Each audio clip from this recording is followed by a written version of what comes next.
de Dios y el amor complaciente de Dios. Podríamos decir el amor general, la misericordia de Dios, pero un amor complaciente. Por ejemplo, cuando el Señor Jesucristo fue bautizado, dice que se oyó una voz en el cielo que dijo: este es mi Hijo amado, en quien tengo toda complacencia, ¿verdad?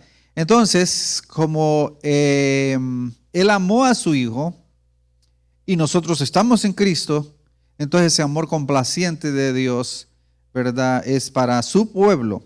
Entonces vamos a ver esto. El amor de Dios hacia nosotros. Estamos en la serie de los atributos de Dios, tomado del libro de A.W. Pink, que sin duda alguna ha sido de mucha bendición. En Romanos 8:39 dice que ¿quién nos podrá separar del amor de Cristo, verdad? Nada.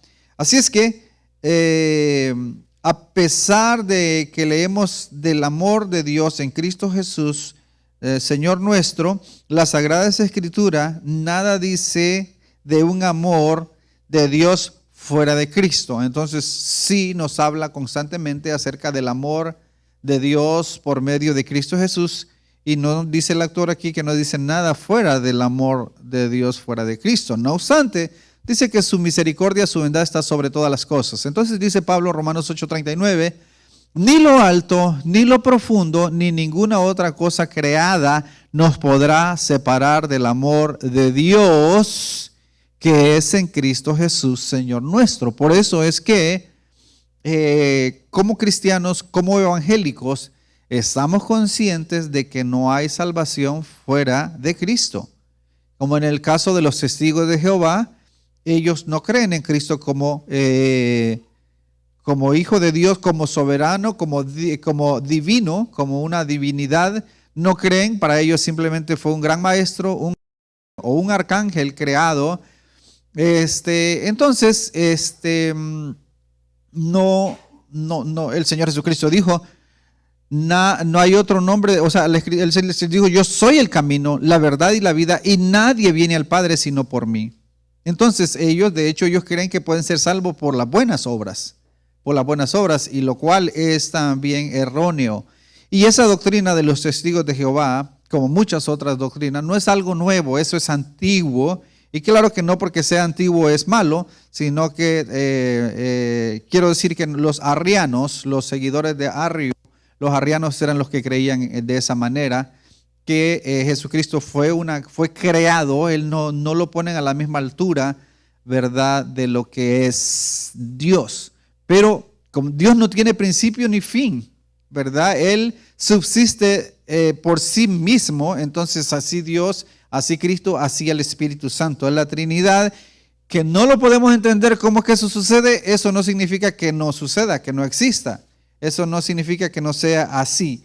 Entonces, no vamos a... dice el pastor Sugel Michelén, citando a otro escritor, que nosotros debemos de hablar donde la Biblia habla y callar donde la Biblia calla. Así es que no podemos sacar especulaciones, ni mucho menos estar tratando de hacer comparaciones. Porque mucha gente dicen que se compara con aquí, y cada vez que tratan de comparar la Trinidad con algo caen en herejía. Entonces es algo profundo lo que es la Trinidad. Dice en Salmo 145:9, bueno es Jehová para con todos, y su misericordia sobre todas sus obras, de modo que Él provee de comida a los cuervos. Ese amor de Dios, en ese sentido, está en todas sus obras. Su misericordia, esa bondad, esa provisión está en todas sus obras. Pero lo que hoy vamos a hacer es enfocarnos en lo que es el amor de Dios hacia su pueblo. Pero antes de llegar a ese punto, vamos a ver dos pasajes más que son, digamos, paralelos a este que acabamos de ver. Lucas 6:35. Él es benigno para con los ingratos y malos. Dice: amad pues a vuestros enemigos y haced bien y prestad no esperando de ellos nada. Fíjese, a nuestros enemigos, y será vuestro galardón grande y seréis hijos del Altísimo, porque Él es benigno para con los ingratos y malos. Dios es benigno para con los ingratos y malos. Y claro que sí, eso es verdad. Él les da el aire que respiran, ¿verdad? Él les da el hálito de vida, el oxígeno, todo lo que necesita el ser humano para vivir. Porque vaya que necesitamos muchas cosas, ¿verdad? El calor del sol, la lluvia, todo lo que necesitamos. Mateo 5:45, la providencia ministra a los justos y a los injustos. La grandeza de Dios, la soberanía de Dios, dice 45, para que seáis hijos de vuestro Padre que está en los cielos, que hace salir su sol de Él, es de Él, sobre los malos y buenos, y que hace llover sobre justos e injustos. ¡Qué grandeza de Dios! En ese sentido, Él no hace acepción de personas.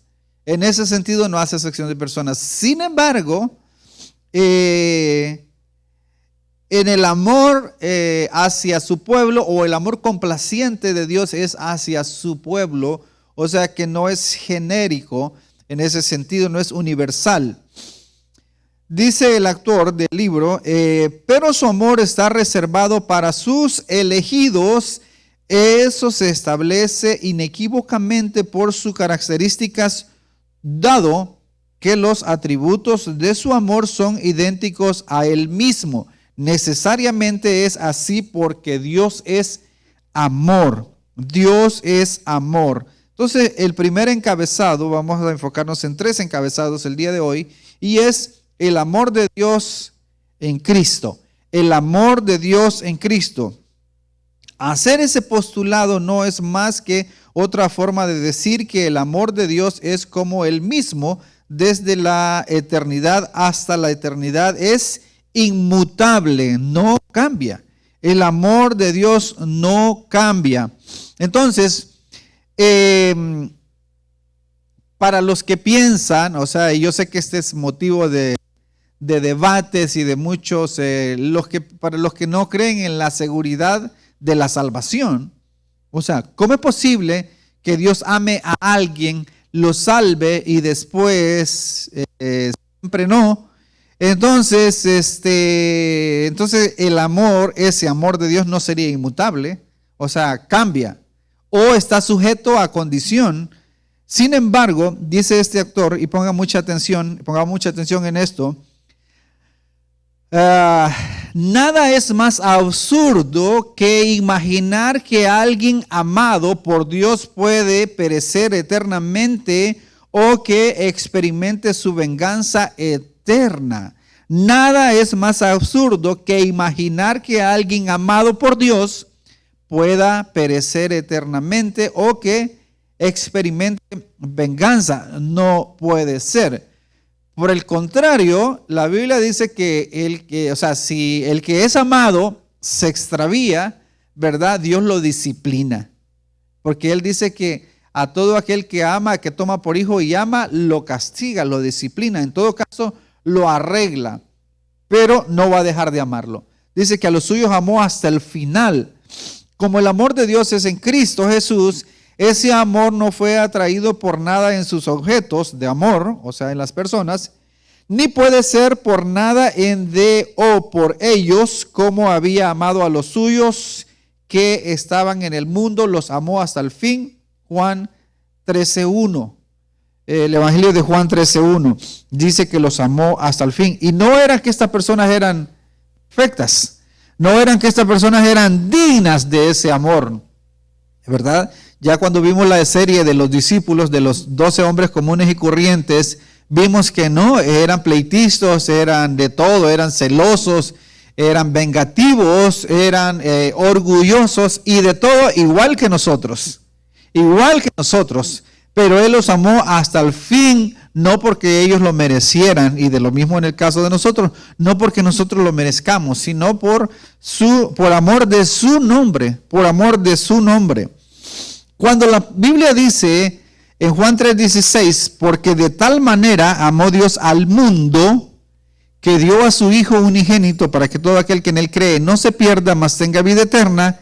Cuando dice el mundo, no podemos nosotros interpretar literalmente que significa que la salvación está para todo el mundo. Dice, para todo aquel que cree, no se pierda, mas tenga vida eterna. ¿Y quién es el que cree? O sea, lo que esto está haciendo es un contraste entre el pueblo judío y las otras naciones, porque el pueblo judío creían que solamente para ellos, o solamente ellos eran los en ese sentido, los afortunados o los elegidos, pero hasta ese momento sí lo eran, hasta ese momento, pero Dios ya había hablado en el Antiguo Testamento que Él tendría pueblo en todas las naciones. Le dijo a Abraham en el capítulo 12, en ti serán benditas todas las familias de la tierra. Y en el 22, hablando de Isaac, cuando iba a sacrificar a Isaac, le dice, en tu simiente serán benditas todas las naciones, todas las naciones. Ya estaba en el Antiguo Testamento establecido, y muchos otros pasajes. No es que Dios, como dicen algunos en el Nuevo Testamento, cambió de planes y dijo, como los judíos no aceptaron a Cristo, entonces voy a salvar a los gentiles, como un plan B. No. En Dios no existen tales cosas. O sea, nosotros los seres humanos podemos cambiar de dirección porque no conocemos el futuro, no conocemos el porvenir, pero Dios, que conoce todas las cosas, Él ya tenía todo previsto, todo planeado.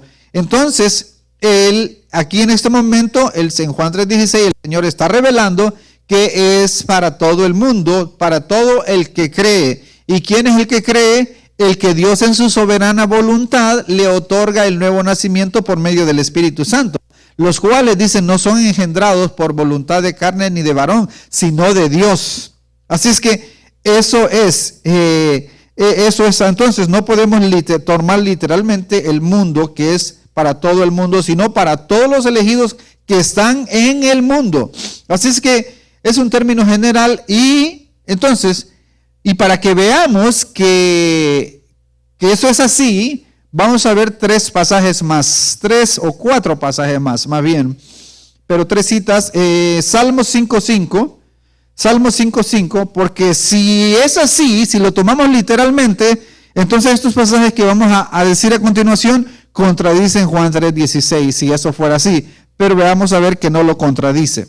Entonces, Salmo 5:5 dice, los insensatos no estarán delante de tus ojos, aborreces a todos los que hacen iniquidad.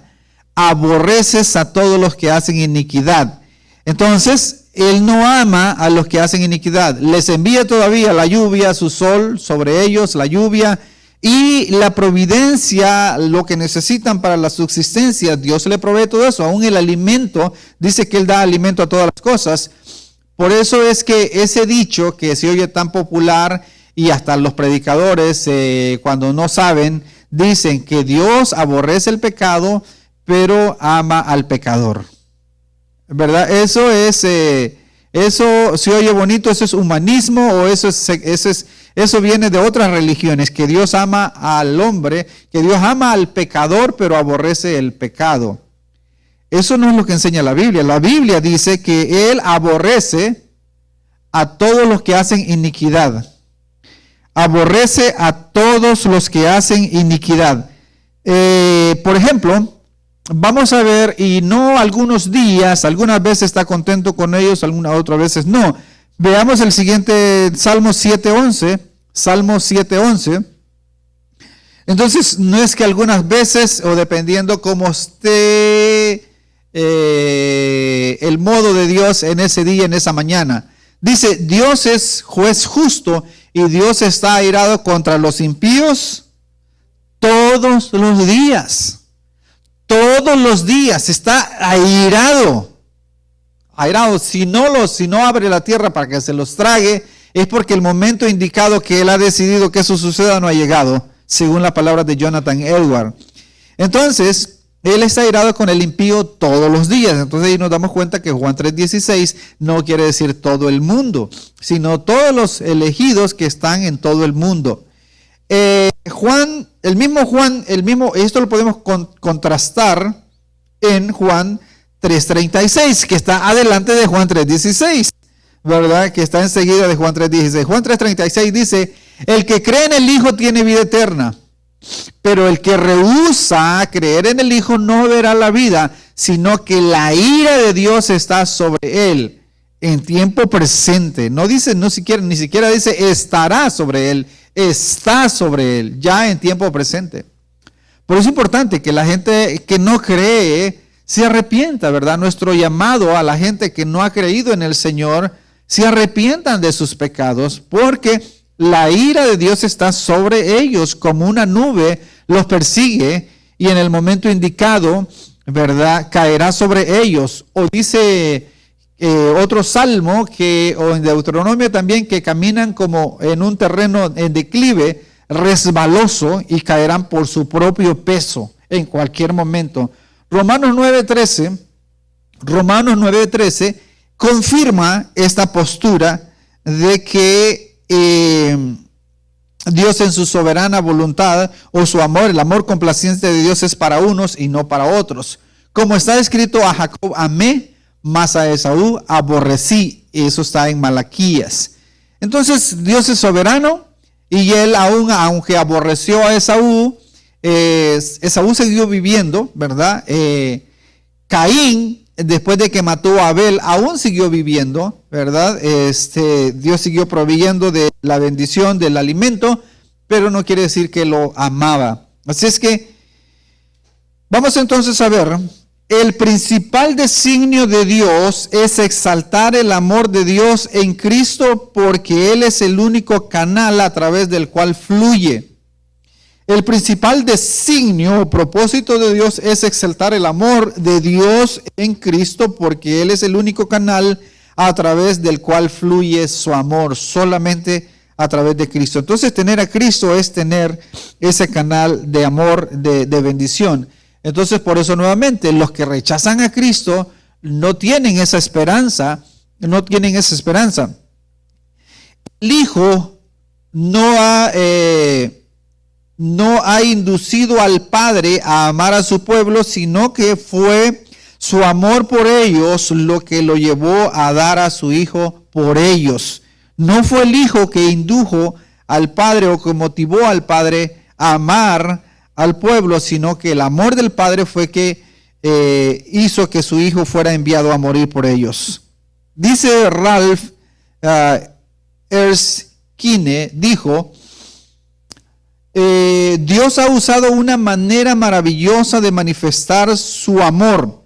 Para mostrar su poder creó un mundo, para mostrar su sabiduría la puso en un marco que muestre su inmensidad. Para manifestar la grandeza y gloria de su nombre, Él hizo un cielo y puso ángeles y arcángeles, principados y potestades en él. Para manifestar su amor, ¿qué no hizo? Dios ha usado una grandiosa y maravillosa manera de manifestarlo en Cristo. Su persona, su sangre, su muerte y su justicia. Esa es la expresión, la demostración más grande de Dios para su pueblo, el enviar a su Hijo a morir en nuestro lugar.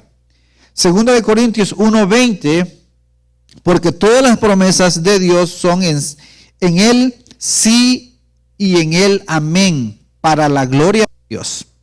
¿Para qué?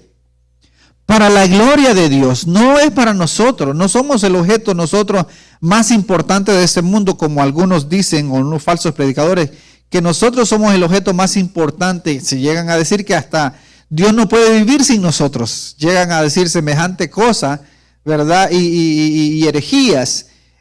O Dios va donde nosotros vamos porque porque somos el objeto más importante. No es así. Él es el Rey de Reyes y Señor de Señores, y nosotros le servimos, somos llamados a servirle, a someternos a Él. Ni mucho menos nosotros estamos aquí para darle órdenes a Dios y decirle qué hacer y qué no hacer.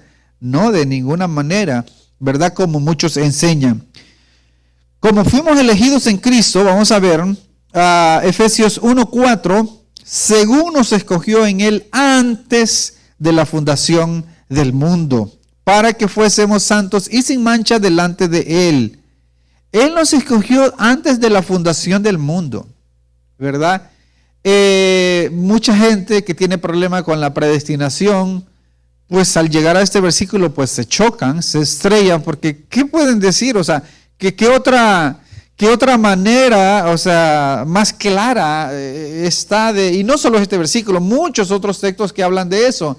A mí, como yo he dicho en ocasiones, me costó, o sobre la elección soberana, esa parte me costó aceptarla por los prejuicios que se me habían construido por medio de otras enseñanzas. Decía, uno no puede ser, porque uno pone a Dios al mismo nivel que el ser humano y uno dice, no puede ser así, pero eso es lo que enseña la Biblia y eso es lo que enseña la palabra de Dios, pues hay que aceptarlo. Primero es para la gloria de Dios. Entonces veamos nuevamente este versículo. Según nos escogió en Él, en Cristo Jesús, antes de la fundación del mundo, para que fuésemos santos y sin mancha delante de Él. O sea, nosotros no decidimos eso. Nosotros no elegimos eso. Por el contrario, en nuestra naturaleza caída, lo que nosotros elegimos, escogemos es estar fuera de la voluntad de Dios, estar lejos de la voluntad de Dios. No queremos servirle. Desde niños queremos nos resistimos a sujetarnos a nuestros padres, ¿verdad?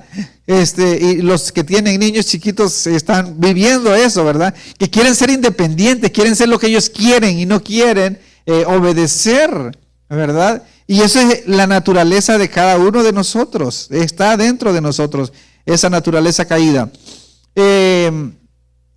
¿Cómo fuimos aceptados en el Efesios 1:6? Fuimos aceptados en el Efesios 1:6 para alabanza de la gloria y su gracia. Nuevamente, todo lo que Dios hizo, ha hecho o hará es para alabanza de su gloria. Para alabanza de su gloria, con la cual nos hizo aceptos en el amado. Nos hizo aceptos en el amado. ¿Verdad? Entonces, es para alabanza de su gloria, es según su voluntad, ¿verdad? Según el designio de su voluntad. Colosenses 3:3, como nuestra vida está escondida en Él, nuestra vida está escondida en Él. Porque habéis muerto y vuestra vida está escondida con Cristo en Dios. Y nuestra vida está escondida con Cristo en Dios, así también somos amados en Él. Jesucristo es el amado, ¿verdad? Y nosotros somos amados en Él por su gracia, por su misericordia. Gracia es favor inmerecido. Favor inmerecido. Eso nos debe de humillar a nosotros. Eso nos debe de humillar a nosotros. Es decir, nosotros, ¿qué tenemos? ¿Qué somos nosotros para semejante amor? Yo les tengo que confesar que esa canción primera que Dios me ha dado la oportunidad de escribir, para mí, de paso les comento que ya está en los detalles finales, en la producción, pero tiene la teología o lo que enseña, es tan hermoso que yo digo, eso es un milagro de Dios, que es la verdad de Dios, y ahí enseña todo eso, ¿verdad? Que nosotros, no teniendo nada bueno que ofrecer, Él haya puesto sus ojos en nosotros. Eso debe de ser humillante para nosotros, pero no tenemos mérito alguno para que Dios ponga su mirada en nosotros. Nada. Entonces, y el mandamiento de Dios es: amarás a tu Dios sobre todas las cosas, con toda tu mente, con todo tu corazón, y a tu prójimo como a ti mismo. Eso es lo que destacamos ahí. Y también que debemos de honrarle al Señor tu Dios, adorarás y a Él solo servirás. Ese es el propósito, lo que espera Dios de nosotros, ¿verdad? El amor de Dios que es en Cristo Jesús, si en Él como nuestra cabeza y esposo, por eso nada nos puede separar de Él, porque esa unión es indisoluble. Esa unión entre la iglesia, porque Él lo hizo, entre su pueblo y Cristo, es indisoluble. Nadie puede entrampar a Dios y quitarle, robarle esa novia, esa esposa a Dios y después quedarse así. No, es imposible. Él dijo, el que esté en mis manos, nadie jamás lo arrebatará, porque el Padre que me las dio, hablando de sus ovejas, es mayor que todos. Él y yo uno somos, y el Padre que me las dio es mayor que todos. O sea, ¿quién puede tener más poder que Dios? Absolutamente nadie. Entonces nadie puede arrebatar esas ovejas de las manos del Señor. Nuevamente vemos allí la doctrina de la seguridad de la salvación. De la seguridad de la salvación. Así es que, punto número 2, el amor de Dios hacia los santos. El amor de Dios hacia los santos. Primero vimos el amor de Dios en Cristo Jesús. El amor de Dios en Cristo Jesús. Hoy estamos en el amor de Dios hacia los santos. Nada emociona tanto al corazón de los santos como una contemplación espiritual del amor de Dios. Mientras está meditando, Él es elevado fuera por encima de su miserable yo. Una percepción de credibilidad llena al alma que se renueva de santa satisfacción y hace tan feliz como es posible de este lado del cielo. Cuando nosotros meditamos en la grandeza, en el amor de Dios, sobre todo cuando estamos en la alabanza, podemos ya disfrutar algo de lo que sería en el cielo, cuando nos podemos olvidar de todos los problemas, de todas las circunstancias y ponerlos en las manos de Dios y que se haga su voluntad. Así es que conocer y creer que el amor de Dios tiene hacia mí,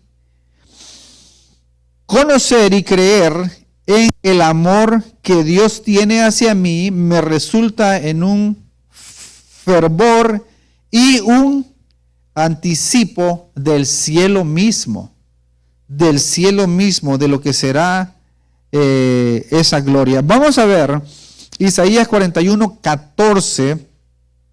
Dios le dice a Israel, dado que Dios ama a su pueblo en Cristo, no le hace por amabilidad, no lo hace por amabilidad o porque se sienta atraído por ello. A Jacob amé, ¿y qué dice de Jacob?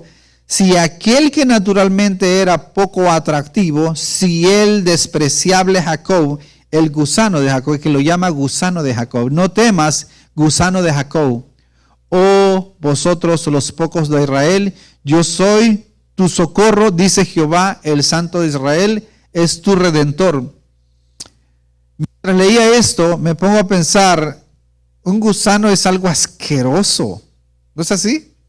Es algo asqueroso, es algo repugnante, un gusano. Y Dios así nos amó.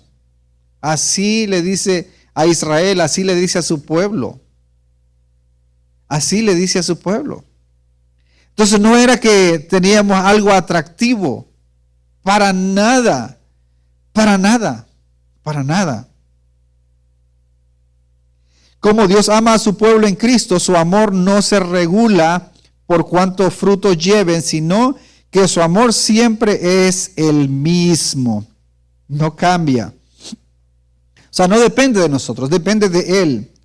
Como los ama en Cristo, el Padre ama como a Cristo. El Padre los ama como a Cristo. Dice el escritor, como los ama en Cristo, el Padre los ama como a Cristo. Y esa es la oración del Señor Jesucristo en Juan 17, 23. La oración del Señor. Dice, llegará el momento en que la oración de Cristo será respondida. Vamos a ver Juan 17, 23. Para que el mundo conozca que tú me enviaste y que los has amado a ellos como también a mí me has amado. Amén. Qué maravilloso. Dice, yo en ellos y tú en mí, para que sean perfectos en unidad, para que el mundo conozca que tú me enviaste y que los has amado a ellos, como también a mí me has amado. Amén. El amor hacia los santos a través de Cristo Jesús. El Padre, como ama al Hijo, ama a los que le dio. De los que me dices, ninguno se perdió, excepto el hijo de perdición.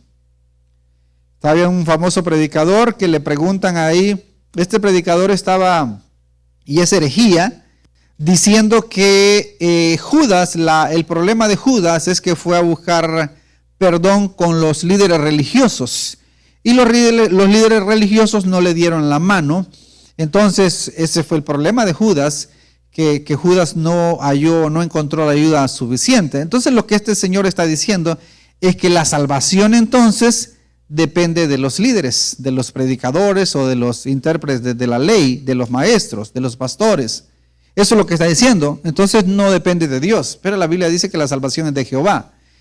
Y entonces, le pregunta a un usuario, porque es en las redes sociales, le pregunta a un usuario si Judas fue salvo. Entonces, él le contesta que solo Dios sabe si fue salvo Judas. Le contesta a este famoso predicador.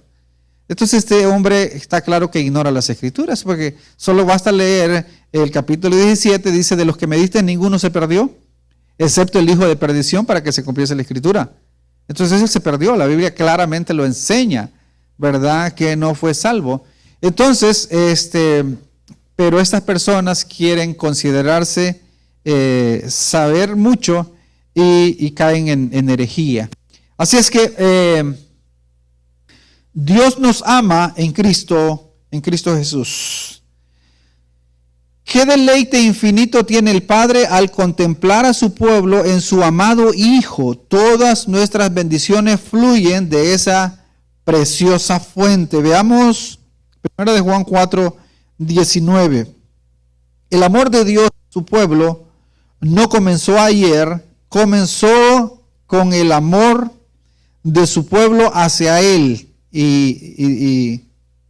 No, nosotros le amamos a Él porque Él nos amó primero. Es lo que nos enseña Juan. Nosotros le amamos a Él porque Él nos amó primero. No es que nosotros le amamos a Él, no es que Él nos ama en respuesta porque nosotros le amemos a Él.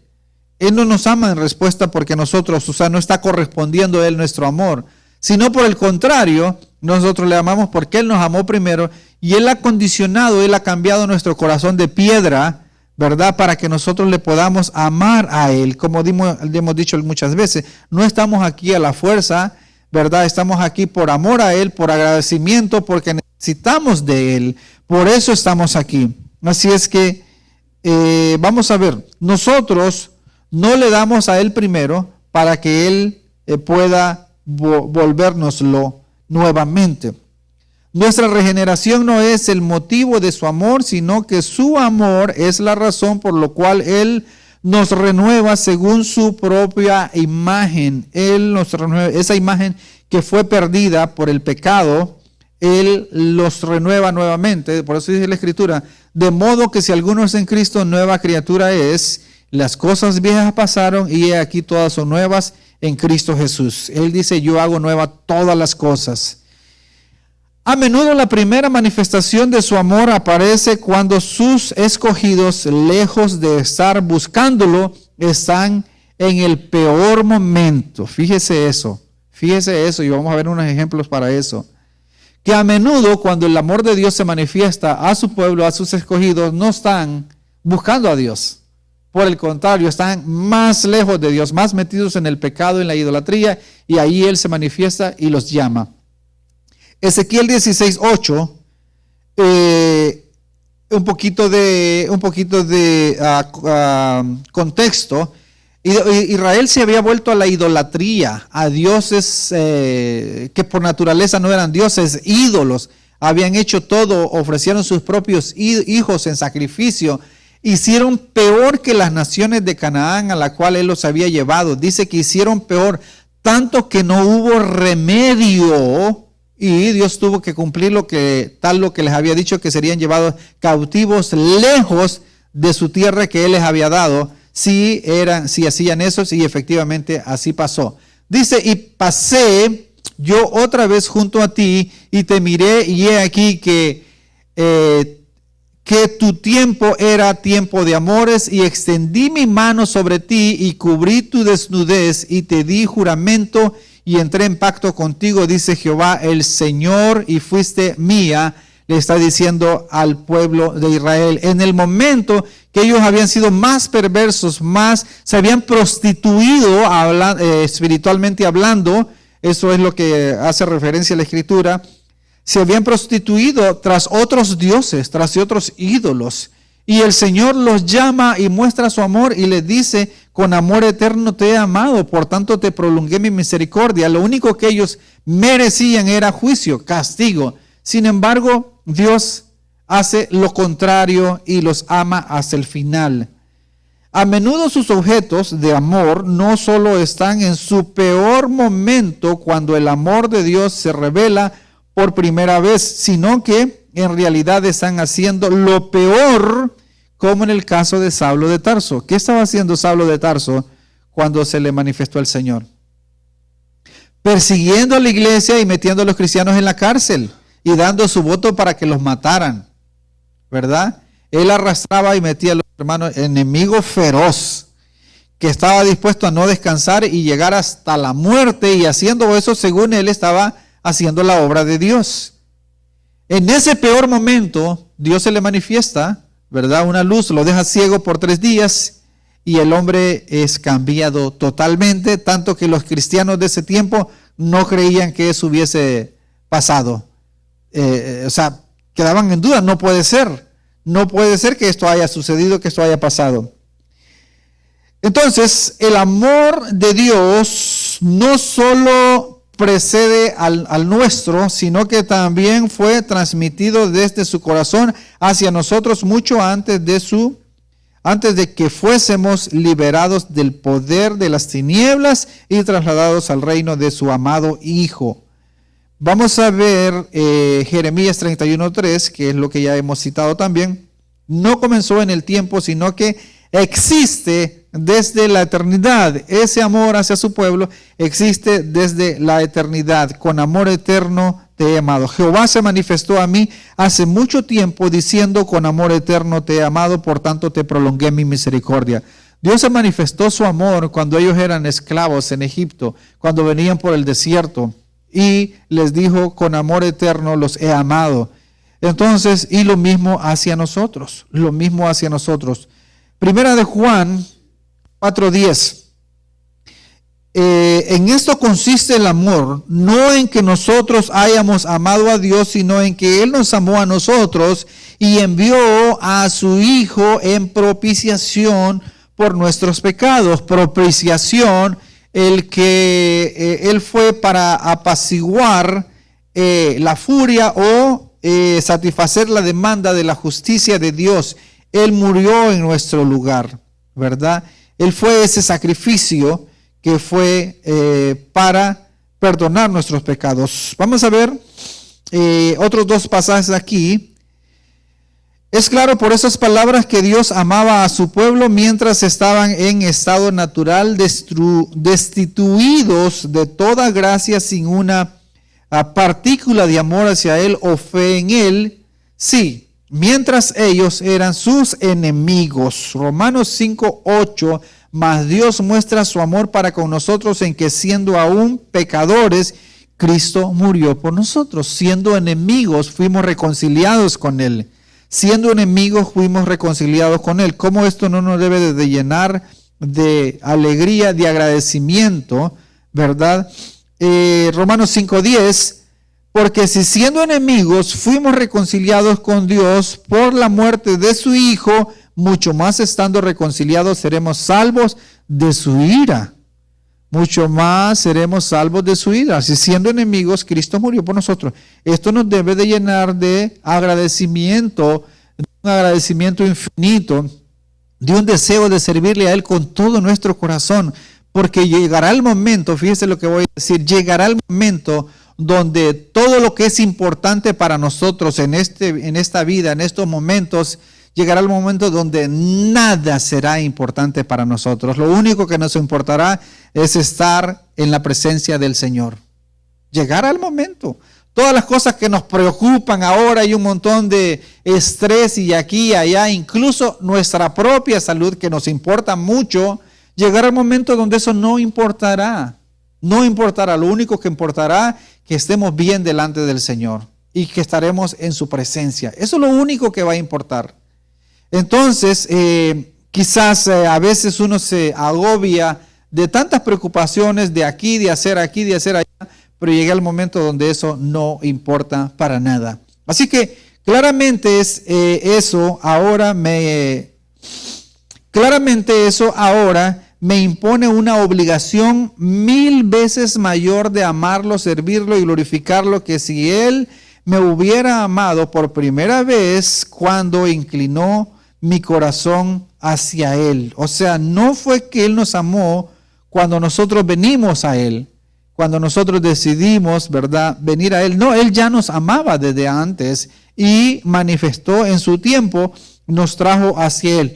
No es que nosotros quisimos, nosotros por el contrario queremos estar fuera de la voluntad de Dios. Yo les decía que cuando yo vine a los Estados Unidos un día jueves, pasó el viernes y el sábado me invitaron a la iglesia y yo dije, pues sí voy a ir a la iglesia, porque yo recuerdo que estando en El Salvador yo doblé mis rodillas, ¿verdad? Y yo le pedí a Dios en oración que me ayudara, que me trajera con bien a los Estados Unidos, porque yo quería llegar a los Estados Unidos para ayudar a mi familia. Entonces, y así sucedió. Él me trajo con bien. Entonces, cuando me invitaron a la iglesia, dije, pues sí, voy a ir a darle gracias a Dios, dije yo, porque pues Él me ha traído con bien. Yo estaba contento, yo estaba súper contento. Entonces, sí, empezó la alabanza y empezó la predicación. Luego me hacen el llamado al arrepentimiento y yo dije, ¿para qué vine a esta iglesia? Dije yo, ¿para qué vine? Porque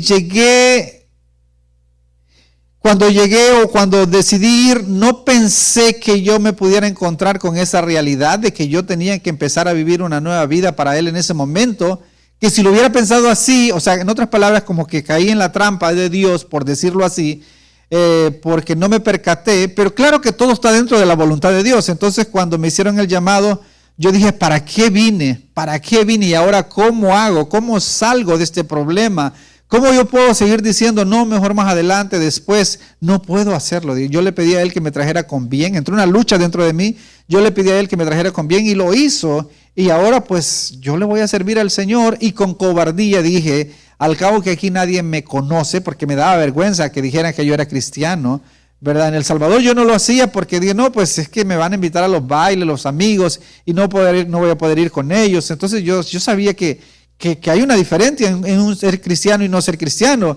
Y yo dije con cobardía, pues aquí nadie me conoce, así que voy a empezar una vida nueva aquí. Y así que la primera carta que le mandé a mis padres, les dije, gracias a Dios llegué con bien, y así que no se preocupe por mí, yo soy cristiano y le voy a servir al Señor. Así es que, y así fue. Así fue, Dios me ha guardado. Yo creo que una de las cosas que mi papá tenía temor o nunca decidió traernos a Estados Unidos era por eso, porque se sabe que este lugar es un lugar de perdición, pero eso la gente se puede perder en cualquier parte, en su propio país, ¿verdad? Pero es la gracia, la misericordia de Dios que nos ha guardado, que nos ha traído hasta aquí, el día de hoy, y de eso que les estoy contando ya casi pasaron 30 años. La misericordia de Dios ha estado ahí con nosotros. Así que gracias a Dios por eso. Entonces, Él nos amó desde antes. Es porque Dios nos ama en Cristo y lo ha hecho desde la eternidad que los dones de su amor son irrevocables, son otorgados por Él.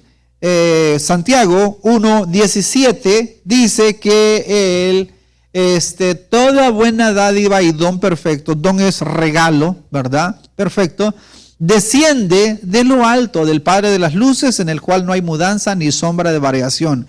Él no cambia. Dios es inmutable, su amor es inmutable, no disminuye, no se detiene, es inmutable, no evoluciona, no cambia.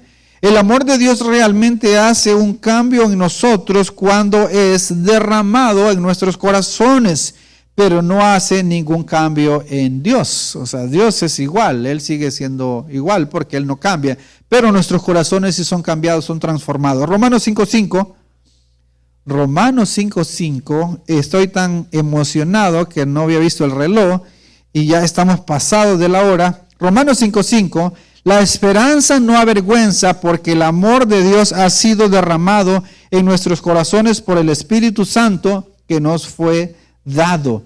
El amor de Dios ha sido derramado en nuestros corazones por el Espíritu Santo que nos fue dado. A veces varían las dispensaciones o los momentos, los tiempos de la providencia hacia nosotros, pero eso no se debe a que su afecto haya cambiado.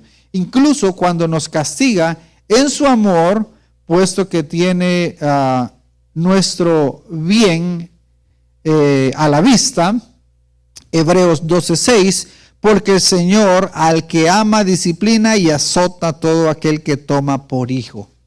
Azota a todo aquel que toma por hijo.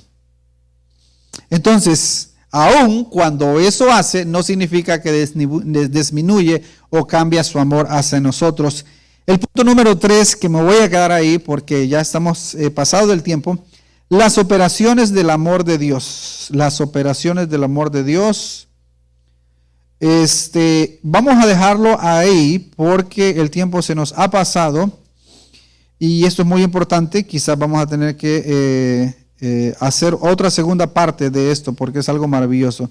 Entonces, una última aplicación para terminar. Una aplicación es apenas necesaria para tal tema: que el amor de Dios diariamente atraiga a tu mente mediante meditaciones devotas, para que los efectos de tu corazón sean encaminados hacia Él. Más bien, para que los afectos de tu corazón sean encaminados hacia Él. Cuando estés abatido en espíritu o en dolor o en dolorosas estrecheces, súplicas el amor de Dios en oración, y es seguro que Dios no puede negarte nada bueno. Haz del maravilloso amor de Dios para ti el incentivo de tu obediencia a Él. La gratitud es suficiente. La gratitud es suficiente. Nos ponemos de pie y vamos a dar gracias a Dios. Padre, te damos las gracias por esta bendición, por este privilegio que nos has permitido de estar aquí en este lugar, aprendiendo de tu palabra, aprendiendo de tu amor eterno. Para ti, Dios mío, sea toda la honra, toda la gloria por los siglos de los siglos. En el nombre de Jesús. Amén y amén.